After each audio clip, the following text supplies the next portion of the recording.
निकषामध्ये निकषात बसतोय नाही बसत आहे काय बघू की असंच देऊ? हा?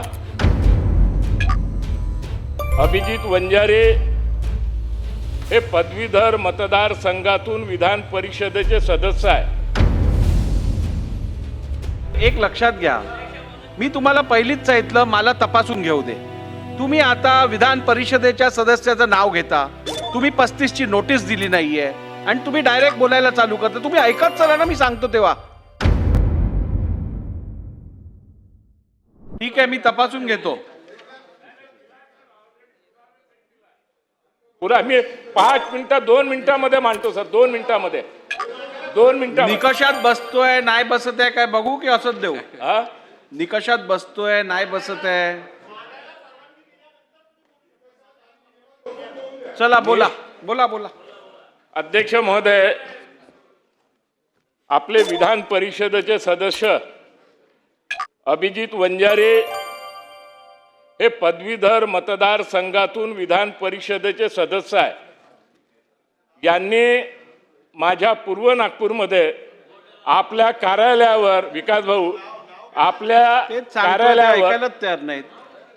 उपडे साहेब, एक लक्षात घ्या, मी तुम्हाला पहिलीच सांगितलं मला तपासून घेऊ दे. तुम्ही आता विधान परिषदेच्या सदस्याचं नाव घेता, तुम्ही 35 ची नोटीस दिली नाहीये आणि तुम्ही डायरेक्ट बोलायला चालू करता. तुम्ही ऐकत चला ना, मी सांगतो तेव्हा. मला तपासून घेऊ दे, त्यानंतर निर्णय देतो.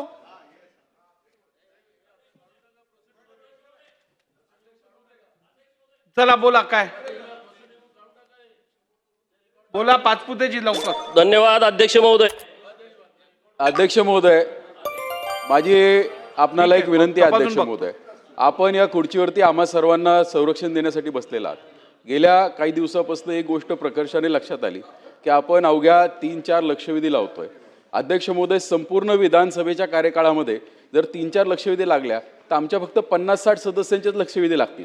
आम्ही काही सदस्यांच्या सह्या घेतल्या, तर मला जाणीव आहे की BSc मध्ये निर्णय झाला होता, पण आम्ही पण कायदे मंडळ होता. अध्यक्ष महोदय, जवळजवळ 167 सदस्यांनी सह्या दिल्यात की लक्षवेधींची संख्या वाढली पाहिजे. अध्यक्ष महोदय, माझी आपणास कळकळीची विनंती आहे, ही सभागृहाची भावना आहे, आपण याचा भावनिक विचार करावा. कारण आम्ही जे तरुण सदस्य आहेत, आम्हाला बोलायची संधी मिळत नाही. मी एका ज्येष्ठ सदस्याशी बोललो की तुम्ही लक्षवेधी का वाढवता, तर म्हटलं वेगवेगळ्या आयुधांचा वापर करा. अध्यक्ष महोदय, काल 5 तास सभागृहात बसलो, त्यावेळेस 293 सत्ताधारी पक्षावरती बोलायला संधी मिळाली नाही.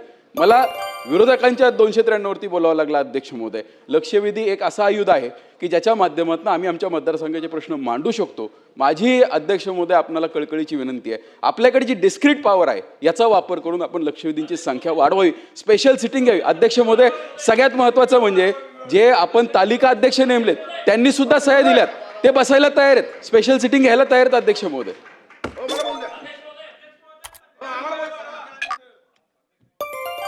लक्षवेधी वाढवण्यासाठी काही आमची अडचण नाही आहे, मंत्र्यांची नाही, सरकारची, CM साहेबांची नाही आहे.